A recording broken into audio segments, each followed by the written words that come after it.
This presentation contains copyrighted material collected from the web resources and journals. The presentation is intended for teaching and no commercialization or marketing involved. The learners are recommended to purchase and refer the textbooks for a better learning experience. Welcome to the presentation on CPCACA Guidelines for Laboratory Animal Facility, Part 2. So in my last presentation, we have already discussed what is CPCACA. CPCACA is the Committee for the Purpose of Control and Supervision on Experimental Animals. The purpose of or the objective of CPCACA is to ensure that animals are not subjected to unnecessary pain or suffering during or after the animal experiments. So in my last presentation, we discussed about various subjects in my part 1 video, so which includes what is CPCACA and why these animals are used in the animal experiments, and what is animal welfare, veterinary care for the animals, animal procurement, and what are the requirements for the transportation of animals, and how do you need to quarantine, stabilize the animals and separate them while the animal experiments are going on, or while the animals are being newly placed in an experimental lab, and what kind of surveillance should be present in the labs, and what is the diagnosis and treatment for animals, and laboratory services which are required for the animal house facility, and what are the educational requirements for the technical personnel who is working in animal house. So all these things were covered in part 1 of the video. So if you want to learn about these aspects, you can go to the part 1 video and check it out. And further, in this part 2, we are going to cover what is personal hygiene, and in case if you are experimenting with hazardous agents, so what are the guidelines, and the location of animal house facilities and how should it be, and the physical facilities required within the animal house, what is the environment in the animal house and what are the requirements for it, animal husbandry, record keeping and maintaining the standard operating procedures, anesthesia and euthanasia, and various regulatory aspects involved in the laboratory animal facility. So we are going to discuss all these segments in this part 2 of the video. So let us first start discussing with the personal hygiene.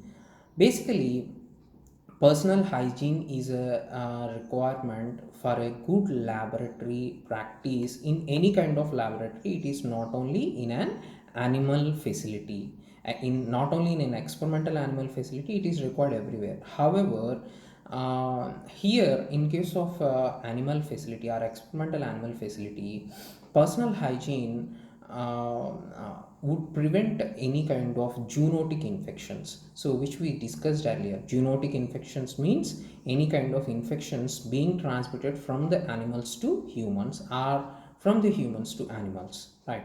So preventing zoonosis is very important because in the animal house many animals are housed at a single place, and it is very important to take care of these animals and prevent the zoonotic infections. Further, researchers and animal care staff shall maintain a good hygiene and personal cleanliness, and generally at the entrance of animal house itself there will be certain things placed, so which includes mouth mask, shower caps, as well as gloves, and generally for the animal house there will be separate uniforms or aprons, and separate footwear will be present. So all these things are nothing but personal protective equipment. So all these PPEs should be properly weared while animal experiments are being performed. And it is always better to use the disposable gloves, mask, or head covers or coats. However, if the disposables are much expensive, you might also use non-disposables such as reusable ones. However, they should be properly subjected to cleanliness. So if they are reusable, they should be decontaminated by an authorized laundry service. And activities such as eating, drinking, smoking, or applying any kind of cosmetics or perfumes are not allowed within the animal house facility, especially if so generally within the animal house facility there will be a lot of smell. So because many animals are being housed at a single place, there could be some different smell. However, it is always better to use some kind of exhaust fans, or it is maintained with air conditioned facility to recirculate the air. Instead of that, if you are trying to avoid the smell with the use of some kind of perfumes or so and so, it is completely prohibited. You cannot use any kind of perfumes, because animals are so from humans to animals there is one difference, especially when you consider the rodents, right? So rodents are going to communicate with the help of smell, right? So they urinate at various places, in order to communicate that it is its own territory, right? So and moreover, animals are going to produce pheromones, right? So these are certain hormones which will communicate to other animals, right? So in this manner, it is very essential to avoid any kind of perfumes to maintain the personal hygiene. And then if you are performing any kind of experiments with the hazardous agents, so what are the special care need to be taken? So in such cases, any kind of hazardous agents include any kind of hazardous microorganisms or cancer cells, or radioactive agents. So all these things could be categorized as hazardous agents. So they should be properly used and properly disposed. So that is the reason why hazardous agents can be used only when the animal house is also associated with a biosafety committee. Okay, so an institutional biosafety committee ensures that these hazardous agents are properly used and properly disposed while they are being used. And the members should be knowledgeable about the hazardous agent. So when definitely it is a hazardous agent, so the handling should be very expertise, right? So that's why the members should know what are the problems they are going to face if they are exposed to hazardous agents. And research institutes and pharmaceutical industries and many other labs could use these hazardous agents in trials to produce some drugs or produce some radioactive compounds which can be used for humans, right? So just for example, some kind of radioisotopes of iodine are used for the treatment of thyroid cancers, and some of the radiotype isotopes are used for angiography. So like these, so radio labeled compounds are any kind of anti-cancer drugs which are commonly cytotoxic, so should be properly disposed. Then use of animals in such studies requires special considerations. So that's the reason why institutional biosafety committee will be constituted. This institutional biosafety committee is going to take care of how to perform experiments on such agents like hazardous agents, and disposing of tissues like animal tissue, so isolated tissues from the animals, or any kind of animal fluids or experimental fluids, and any kind of waste coming out of the animal house when these bio hazardous agents are used. So all these things will be regulated and governed by the institutional biosafety committee, and everything has to be performed as per the requirements of the institutional biosafety committee only. And then location of animal facilities. So generally these animal houses should be located away from the normal spaces where where the common human activity is very much high. So just for example, basically these laboratory animals are very sensitive, so the common most used animals in laboratory are mostly experimental animals. So just for example, albino rats, means white colored rats, or albino mice. So all these kind of mice are grown and brought up within the animal house only, and they are very sensitive. So sensitive in the sense they are very much susceptible to any kind of pathological infections, because they are born and brought up within the labs, which are labs maintained in a specific environmental conditions. So if they are exposed to any kind of pathogens, there is a possibility that they could get quickly infected and they would die. So that's why to maintain the health and hygiene of the animals, so the location of animal facility should be away from the away from any kind of busy areas, right? So where the human activity is very high, right? So animal house shall be far away from the human habitations and not exposed to dust, smoke, noise, wild rodents, insects and birds, right? So especially this is very important. Wild rodents is a very important aspect. So wild rodents cannot enter into the animal house at all. So generally the doors or windows of the animal house should be kept with the barriers or mesh in order to prevent the entry of wild rodents inside or exit of the laboratory animals outside, right? So generally these laboratory animals are prey to any kind of wild animal. So because these are born and brought up within the lab only, they do not know what are some wild animals that can catch these and that can eat them, right? So that's why so just like if you take rodents, rats or rabbits, which are ingrown within the labs, inbred within the labs, so they do not know about their wild enemies, right? So that's why they should be protected properly, and experimental area shall be separated from the housing. So this is very important.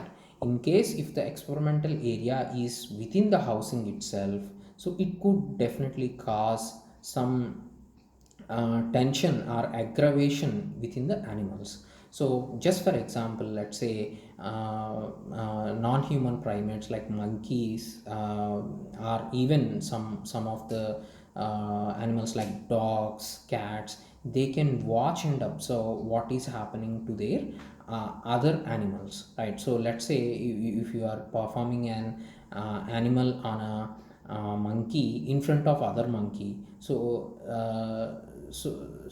this monkey also comes to know that you may perform an experiment on this monkey later, right? So it will be tensed about the procedure you are going to do to it, right? So not only that, not only about monkeys, right? So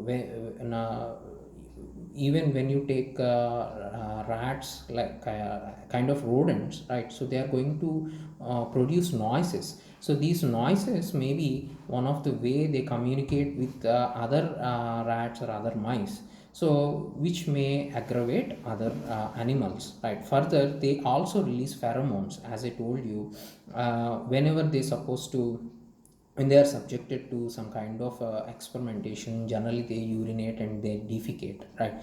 So in their urine and feces they release pheromones. So this is the reason why whenever you complete an experiment with one animal, when you are going for the next animal, so it is quintessential that you remove the marks. So any kind of urine or feces or any kind of thing released by the earlier animal should be properly wiped away with 70% alcohol in order to maintain reproducible results, right? And laboratory animal facility shall also accompany these things like animal rooms. So in an animal facility, around 50 to 60% should be composed of animal rooms only, right? So animal house rooms, right? And then for other services like stores, washing, office, staff rooms or machine rooms or quarantine corridors and all these things should be 40 to 50%. So just try to understand, 50% is for animals and 50% is for remaining part of the activities within the animal house.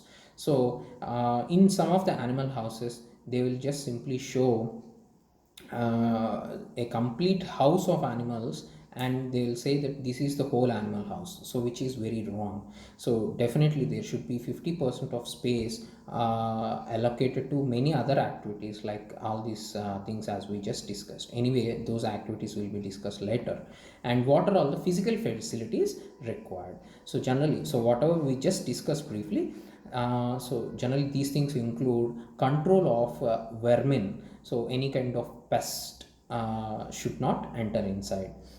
Pest control measures should be taken, and contamination associated with the housing of animals should be controlled. Delivery of food, water, bedding, and entry of people and other animals should be properly regulated. So there should be only authorized personnel entering into the animal house. Not everyone could enter into the animal house. Either it is scientists or animal house staff or animal house caretakers or veterinarians are the heads of institutes. Only these people are authorized to enter inside the animal house. Not everyone can enter. Suppose if some visitors are entering inside the animal house, they should also dress properly, they should also wear the ppes, and then they should come just visit and go away. So they should not touch it, they should not perform any kind of experiments within the animal house. So in this manner, so the physical facilities should be accompanied, and walls and floors should be sturdy and durable to disinfectant treatment. So because you need to maintain the animal house away from the pest, the walls may be disinfected, or the floor may be always disinfected with a surface disinfectant, something like Lysol or Dettol or something, right? So walls and floor, when they are being disinfected, they should be painted in such a way that the paint should be water repellent, and the floor should be sustaining any kind of treatment with the disinfectants. An adequate contingency plan to cover such kind of emergencies as flooding or fire. So in case of flooding, fire, or breakdown of lighting, any kind of overheat or overcooling or or excessive ventilation, so any kind of these emergencies, in such case of emergencies, there should be some contingency plans. Contingency plans include, so an additional door or additional ventilation possibilities. So let's say there is a power breakdown for a very long time due to some issue, right? So in that case definitely you need to ventilate. So you cannot keep the rooms closed because the ACs will not work then. So if you need to open the windows, so definitely when you open the windows there is a possibility that an animal could escape, or a new animal or a wild animal could enter inside the animal house. So that's why they should be properly fitted with the mesh, right? So these kind of contingent plans should be present for everything in the animal house. And entry should be authorized for the authorized person only, as we just discussed, and disease prevention and general animal welfare should be continuously carried out. These are physical facilities. And physical facilities include many of them, so let us just discuss each and everything. So as we just discussed, building materials should be sturdy and so and so. And corridors, when comes to corridors, there is something specific I would like to tell you here. So let's say this is one room in an animal house. Okay, so this is one door. Okay, and this is another door in the animal house.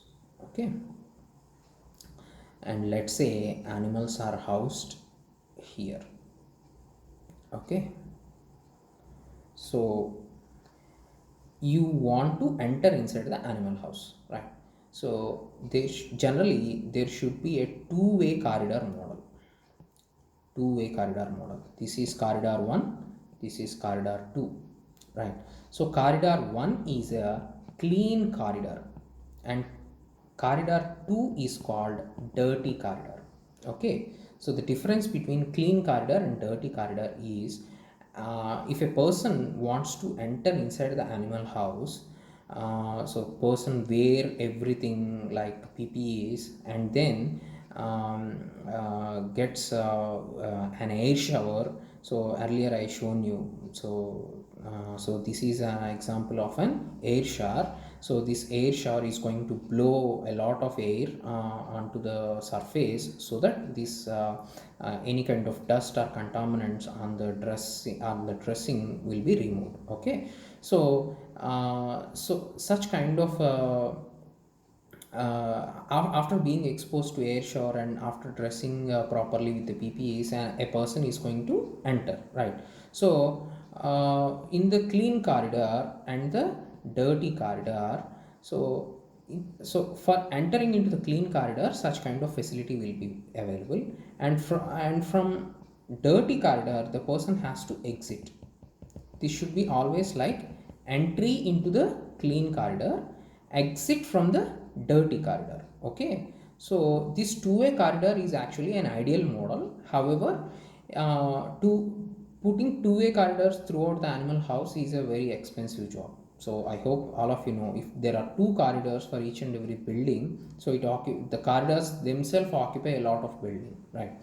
So in case if two-way corridor model is not available, especially this two-way corridor model is essential in case of animals which are transgenic.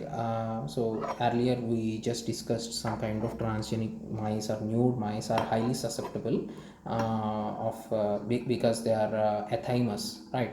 However, if they are normal animals and they are not so sensitive, even a one-way corridor model is sufficient, and the corridor should be wide enough to take the materials inside. So some kind of cages filled with the husk and all these things need to be properly accommodated. So at least some 8 to 10 feet corridor should be present to allow the movement of material and many and human activity also, right? So corridor should be like that. And then utilities, so any kind of common utilities like drainages or water supply, electricity supply, and all these things, all these kind of utilities, so they should be fitted outside the animal housing, right? So let's say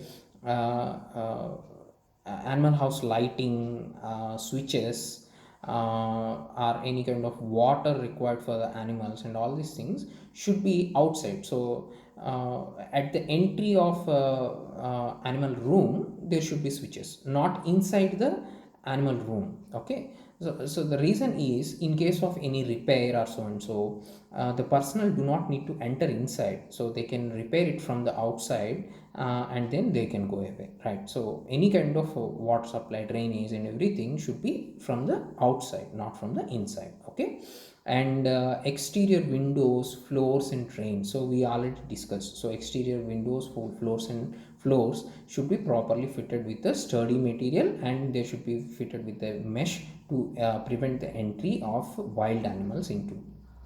And drains, so when comes to drains particularly, earlier there is no sufficient technology for draining the animal urine or feces, right? So nowadays there are many types of new mazes where these drains are directly fitted into an open drainage. However, earlier there were no such places.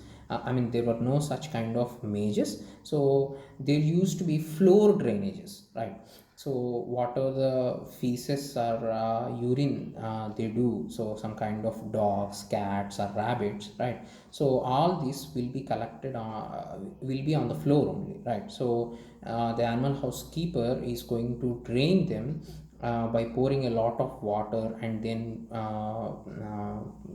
he is going to remove that water with the wipe the water with the cloth or so and so. And in this manner there used to be drainage earlier, but nowadays all this drain is now centrally connected, just like a centralized air conditioning system.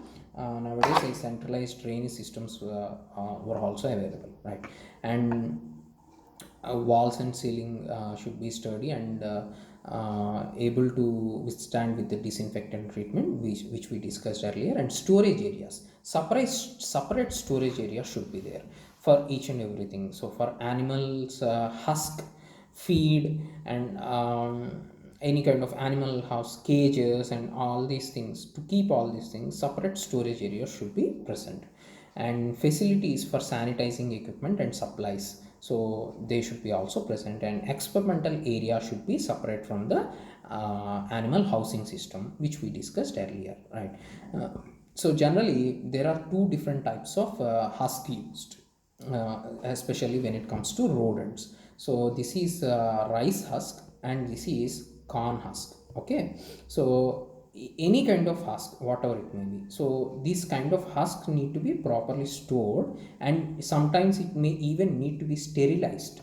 So if you are using transgenic animals for the experimentation, it may also need to be sterilized, as I told you earlier, right? So for them there should be separate storage, and for sterilization and sanitization there should be separate facilities available. And the environment, so the environment should be always air conditioned. However, in case of power failure, you could use windows to ventilate the areas. Air conditioned, and generally the temperature should be, the ambient temperature should be somewhere around 18 to 29 degrees centigrade, and the relative humidity should be maintained between 30 to 70%. And for larger animals, the comfortable temperature should be somewhere around 18 to 37 degrees centigrade, and in that temperature they should be maintained. Suppose if air conditioning is very expensive, and maybe at the area where this kind of animal house is set up, the external temperature is always being falling within this particular region between 18 to 37 degrees centigrade, you may not need to air condition. However, there should be it should be properly ventilated. So so ventilation should be in such a manner that 12 to 15 air cycles are happening within an hour. So means within each and every hour, so the air within the room should be replaced 12 to 15 times, right? So it could be possible only when you fit some kind of exhaust fans, so that the will be properly circulated. If it is a properly air conditioned room, generally these kind of air cycles are going to happen anyway, right? And then heating, ventilation, and AC systems should be designed in this taking this 12 to 15 air cycles per hour category. And then fluorescent lights can be used, and the light should be less than 400 lux. So also, so 400 lux means 400 lumens per meter square area, which is preferable in case of rodent facilities. In case of bigger animals facilities, a little bit more light is also optimal. However, these lights should be time controlled. So time control lighting system should be present. So time controlled in the sense, Generally we used to have 12-hour light and 12-hour day cycle. In a similar manner, the animals also has to have 12-hour light and 12-hour day cycle. Even though the animals are still sleeping in the morning, you should maintain the darkness in the night, right?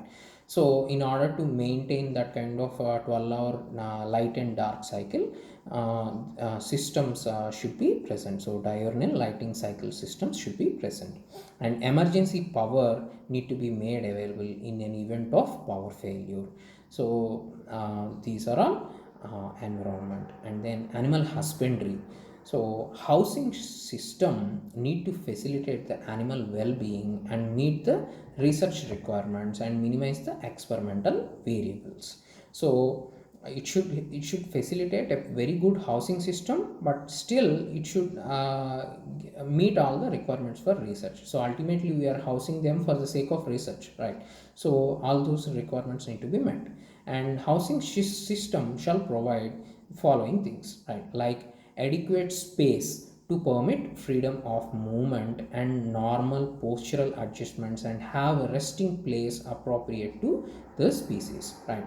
So the housing should be in such a manner that there should be adequate space for the animals to move and do some postural adjustment. Postural adjustment is nothing but stretching out its body. So something like, so after sitting for some time, I may need to stretch my body like this or so and so, right? So for that kind of postural adjustments, there should be sufficient space permitted, and comfortable environment should be there, and escape proof enclosures that confines the animal safety.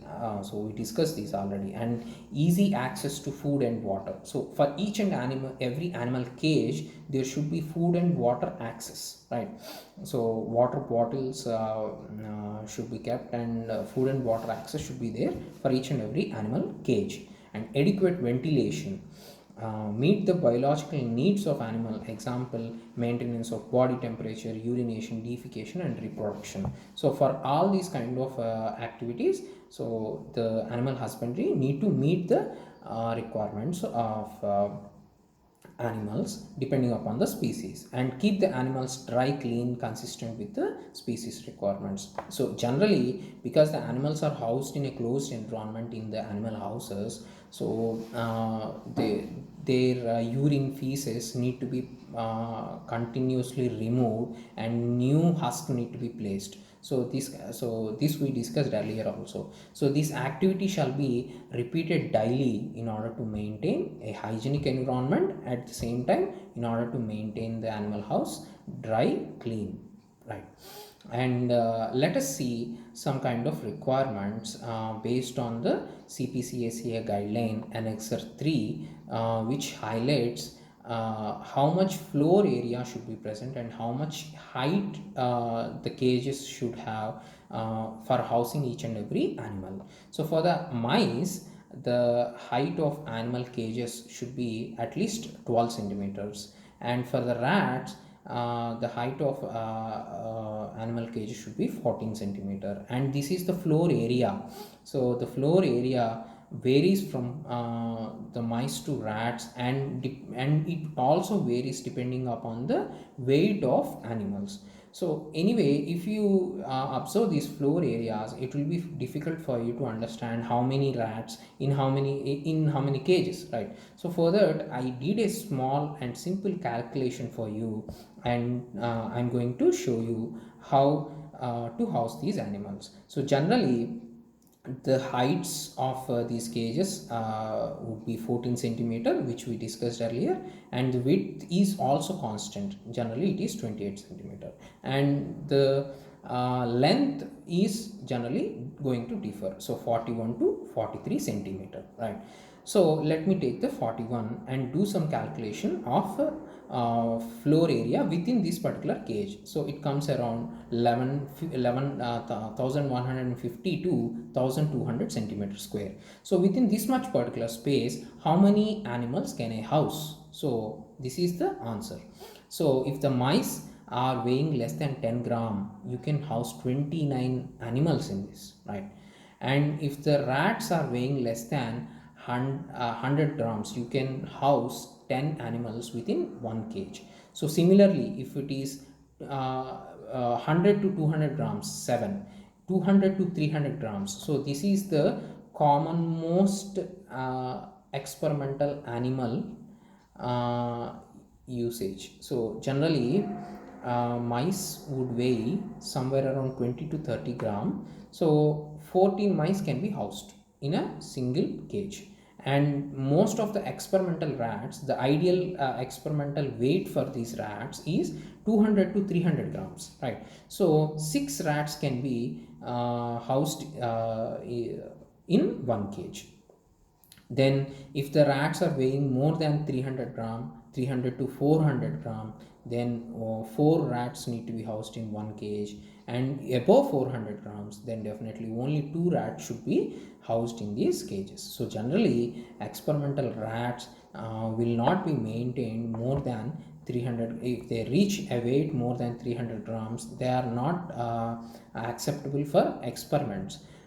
Generally above 300 grams, any kind of experiments include only hyperlipidemia or any kind of experiments related to overweight of the animals, nothing more than that.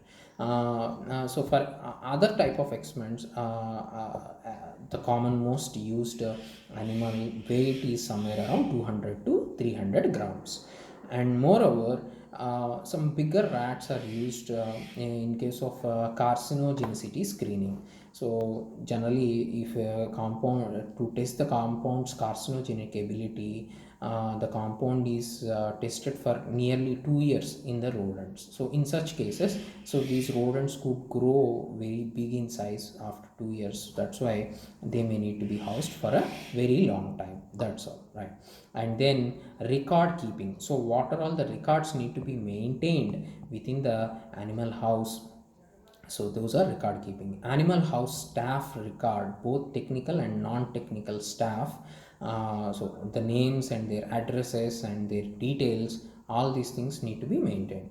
And health record of the staff and animals. So a board, so there should be a board mentioning the number of animals and the number of species of animals, and for each and every species how many animals are present. At the same time, new animals and old animals. New animals means quarantine, and old animals means already housed from in the animal house for a long time.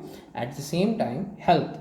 So suppose if one particular group of animals are known to be affected with some kind of infectious disease, so they should be properly housed in a separate room, and they should be also properly mentioned on the board. Okay.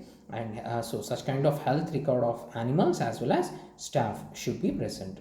And then all standard operating procedures relevant to the experiments, care, breeding and management of animals should be present in the record keeping room.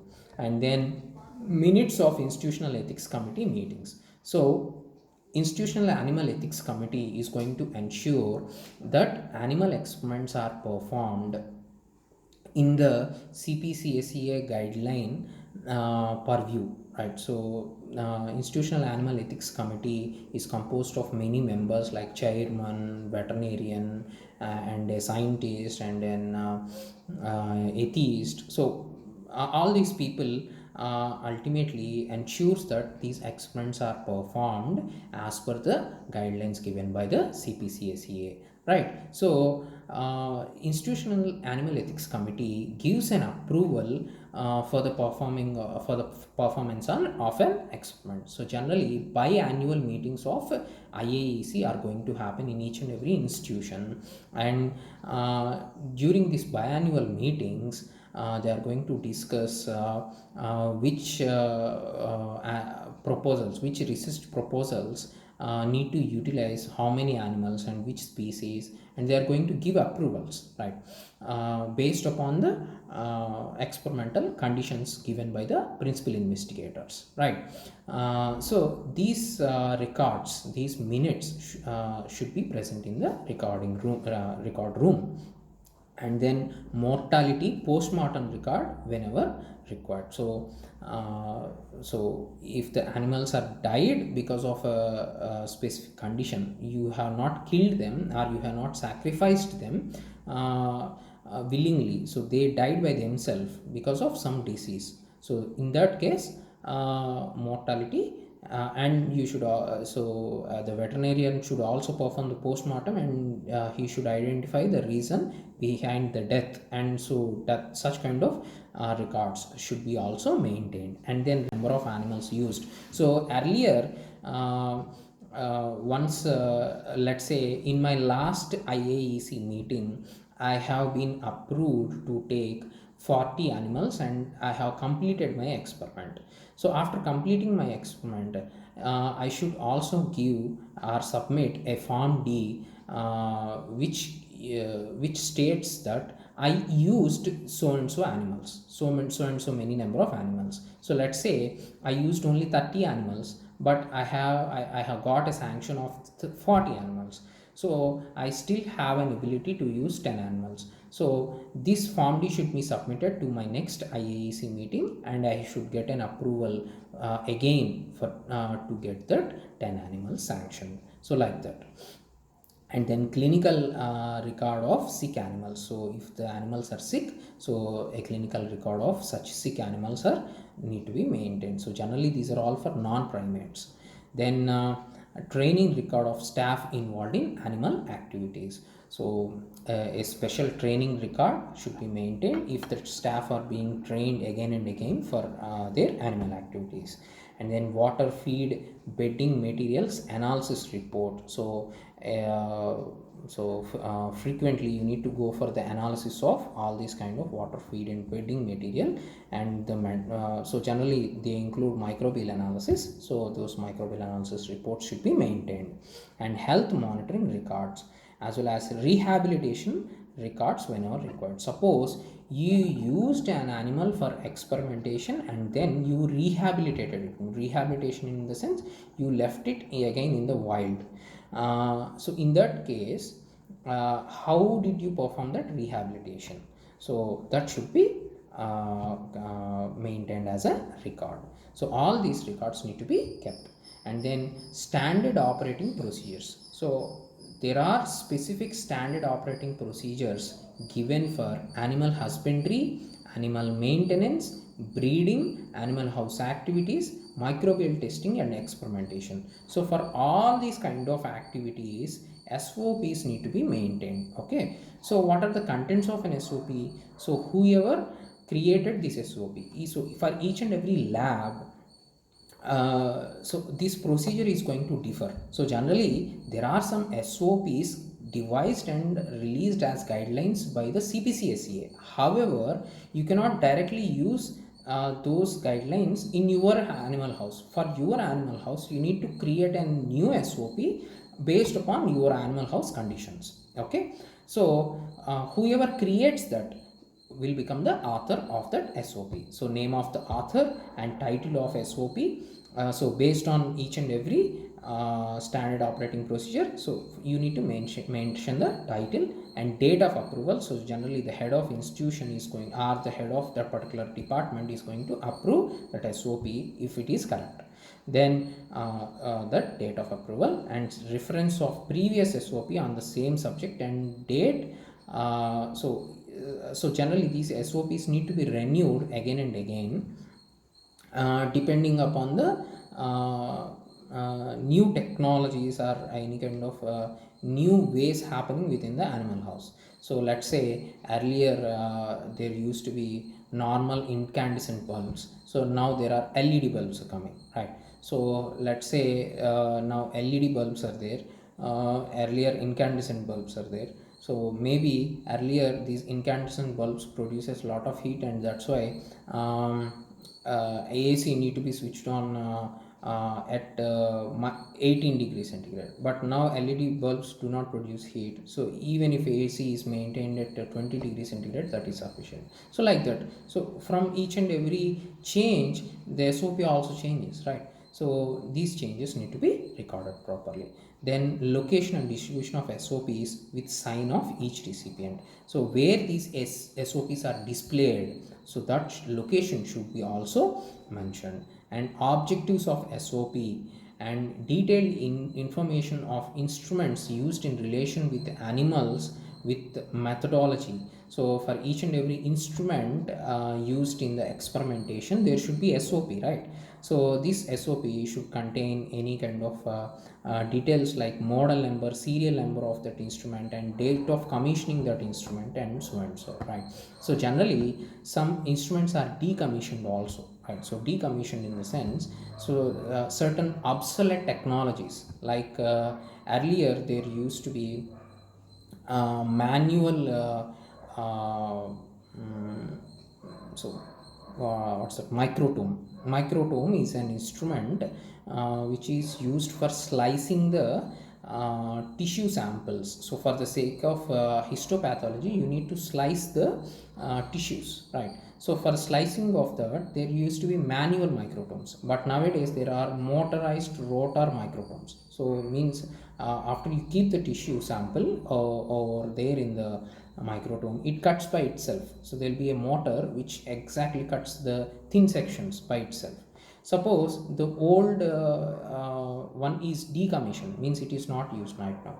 So it can be used for educational purposes, means for training the students it can be used. So if a new instrument is commissioned and a old instrument is decommissioned, they should be also mentioned in the SOPs. Okay, then the name of manufacturer of reagents and methodology of analysis pertaining to animals. So if there are some reagents are used in the instrument, so those names of reagents also and methodologies of performing that particular test, particularly for the semi-auto analyzers, right? So for them, so all these things need to be mentioned, and normal value of all parameters. So let's say you are using a semi-auto analyzer and assessing liver profile or kidney profile. So let's say alert SOD, or you are checking blood glucose or so and so. If you are checking any kind of biochemical parameters, so for each and every biochemical parameters, what is the normal value and what is the pathological value, so that should be also mentioned in the SOP. Then hazard identification and risk assessment. Suppose while using that instrument or while using a specific thing within the animal house, so in case of hazard, so how do you need to identify, and risk assessment, how do you need to perform the risk assessment for that particular hazard, so that also need to be present in the SOP. So these are all contents of an SOP. And the next one is anesthesia. So in case if animals are subjected to kind of surgical procedures, they should be performed under the anesthesia only. So any kind of surgical procedures are painful procedures, so it doesn't need to be only surgery, any kind which inflicts a lot of pain to the animal, so in that case it should be performed under anesthesia. So at any stage of experiment, if investigator inflicts an irreparable injury to the animal, so let's say you are performing an animal experiment and suddenly you cut a blood vessel by mistake, so in that case it is an irreversible injury, right? So you cannot tie the blood vessels again, right? So I mean, you are not expertise in that, let's say, right? So definitely it becomes an irreparable injury, and this animal should not be left as such until it's died by itself, right? So you need to euthanize that animal. So we will see what is euthanasia. Euthanasia is mercy killing. We will see what is that. And sacrifice an animal with approved method of euthanasia. So in that case, you need to sacrifice it only with an approved method. We will see what is an approved method also. Then pre-anesthetics like atropine need to be employed to reduce the parasympathetic activity. So generally, while the animals are being anesthetized, so at least 12 hours before giving the anesthesia, the animal has to be kept away from the food and water, and so because uh, after anesthesia there is a possibility that increased parasympathetic and sympathetic activity. So parasympathetic activity means increased secretions, right? So it also reduces the heart rate, right?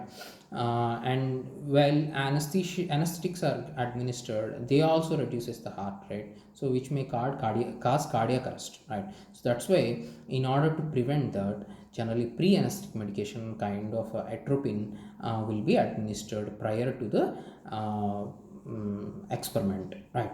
And adequate care should be taken till the animal is recovered from the anesthesia. So generally, I hope you know, when humans are anesthetized, especially if it is a general anesthesia, while they are recovering from the anesthesia, they are going, their neurons become so much sensitive to the environment. So especially they will feel so much cold, right? So the similar thing for the animals also. So you need to maintain the temperature in such a manner that this temperature should not be very low, so that the animal should not feel so much cold while it is recovering. Okay. So these are all about anesthesia, and this annexer 5 of the CPCSA guideline is going to give you what are the commonly used anesthetic agents for laboratory animals. So from the mouse, rat, to the equine. Equine means horse, or even for buffaloes, primates. So for all these kind of animals, what are the approved anesthetics to be used? Okay, so these things include ketamine hydrochloride. So for mouse it is 87 mg per kg, and for the equine it is 2.2 to 2.75 mg per kg. So for in case of equines it is IV, and for mouse it can be administered IP, intraperitoneal injection, right? So for each and every animal, so that kind of anesthetics, approved anesthetics are given in this particular table. So approved anesthetics include phenobarbital, thiopentone, and urethane. Okay, so all these so phenobarbital is a barbiturate, right? Thiopentone is a opioid, so like that. So you can use any of these anesthetic agents. And then euthanasia is mercy killing, right? So in case if the animal, after the animal experiment, if the animal had been injured with an irreparable injury, so generally such kind of animals need to be sacrificed. And after sacrificing, you may also go for taking some kind of biochemical parameters, like taking the necropsy. You can weigh the tissues, you can take the blood and separate the plasma, and you can perform some kind of biochemical estimations with the help of plasma. You can isolate the tissues and perform the histopathological analysis. For any kind of these things, you're supposed to sacrifice the animals. So you can sacrifice that with some kind of euthanasia, approved euthanasia techniques, right? You cannot just simply kill it, right? Killing is different from sacrifice, right? So what the difference is, just nothing but the method you use, right? So right, and right, I'll show you what's the difference. Euthanasia shall be performed painlessly in an atmosphere free from fear or anxiety. So generally, if the animals are anesthetized and then they are sacrificed, so it doesn't produce pain. However, there are certain physical methods also where you can inflict very less pain while you are performing this kind of euthanasia. So the method should cause death without causing anxiety, pain, or distress, with minimum time lag phase. Okay, so within a very short period of time the animal has to be sacrificed without causing any kind of pain, anxiety, or so and so, and minimum physiological and psychological disturbances. So the method should produce minimum physiological and psychological disturbances and compatible with the purpose of study and minimum emotional effect on apparatus, right? So this is very important. So ultimately you are sacrificing the animal for the sake of some biochemical estimations, right? So the method you choose, if it is having some kind of interaction with the biochemical parameter, you should opt for another method which is possible, right? So let's say you are testing the efficacy of an agent which is used for some kind of cardiovascular problem, right? So generally anesthesia is going to reduce the heart rate, okay, or it may show some cardiovascular problems, or it may show some respiratory problems, right? So in case if you know that your anesthesia or your anesthetic agent is going to interfere with the biochemical parameter that you are going to take, so you may need to take a different anesthetic agent or go for a different method. Okay, do not overlap them. Okay, then location should be separate from animal rooms and free from environmental contaminants. So this euthanizing area should be different from the animal room. So definitely you cannot kill an animal in front of another animal, right? So it should be different from that, and should be definitely free from environmental contaminants. And tranquilizers must be administered to larger species such as monkeys, dogs, cats before procedure of euthanasia. So generally, before taking them to the euthanizing room or so and so, these kind of larger animals, because they have an improved cognition compared to the smaller animals, so they should be administered with some kind of sedatives, right? So that they do not even know that they are undergoing euthanasia, right? So and various techniques for euthanasia, so which includes electrocution. Electrocution means giving a current shock and killing, right? So electrocution is not recommended for any kind of animals, just observe. Okay, so electrocution was earlier used, so now it is not recommended. Okay, exsanguation means removal of blood, so that uh, whole blood is removed out of the body so that it kills, right?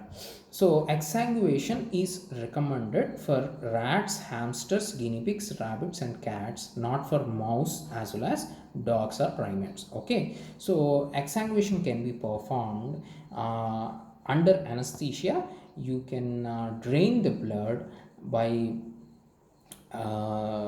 cutting any kind of arteries which supplies the blood to the heart or supplies the blood to the brain commonly, right? So the common most used is brain, right? So means carotid arteries are generally cut to drain the blood. Okay, so that is exsanguation. And then decapitation means separation of head from the body, right? So this kind of decapitation, again, so for decapitation analysis of stress is required. So decapitation should be performed from by a well trained person only. So beginners cannot perform decapitation should not be performed by the non trained, because it should not be partially performed, it should be properly performed, right?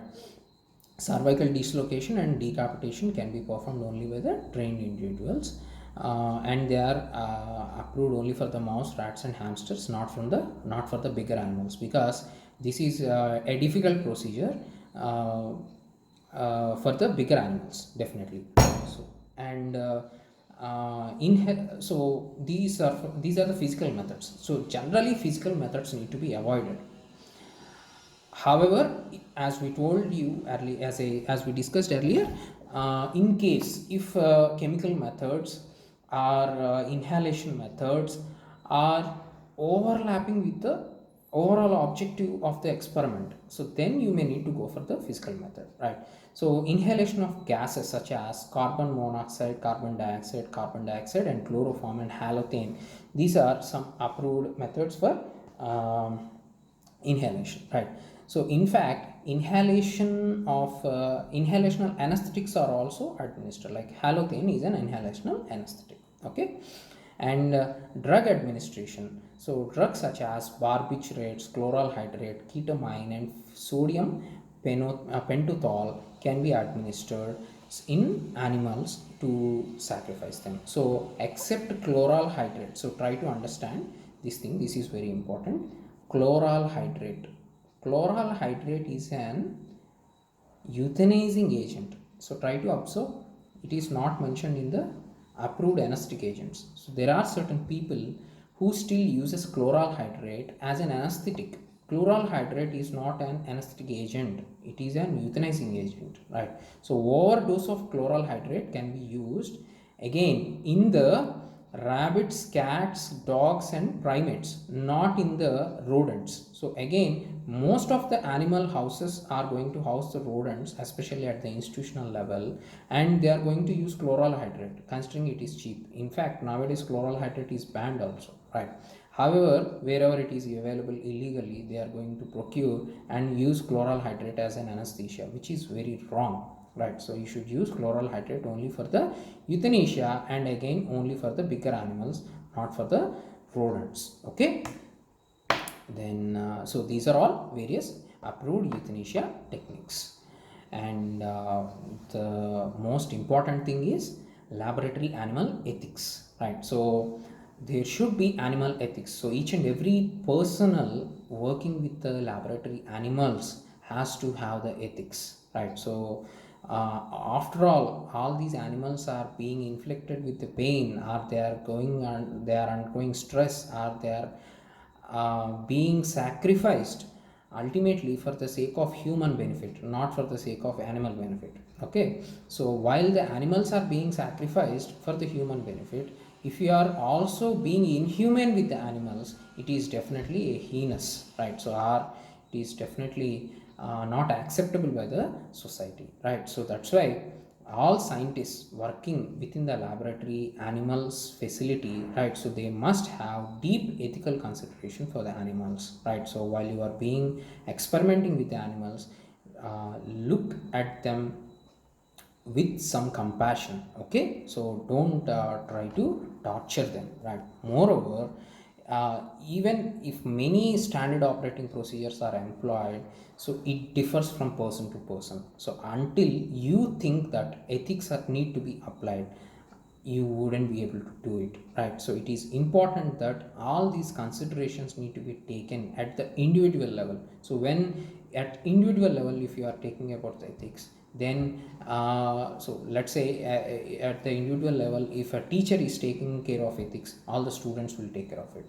At the individual level, if a head of that institution is taking care of ethics, then all the followers are going to take care of that ethics. So that's why at the individual level it should be present, right?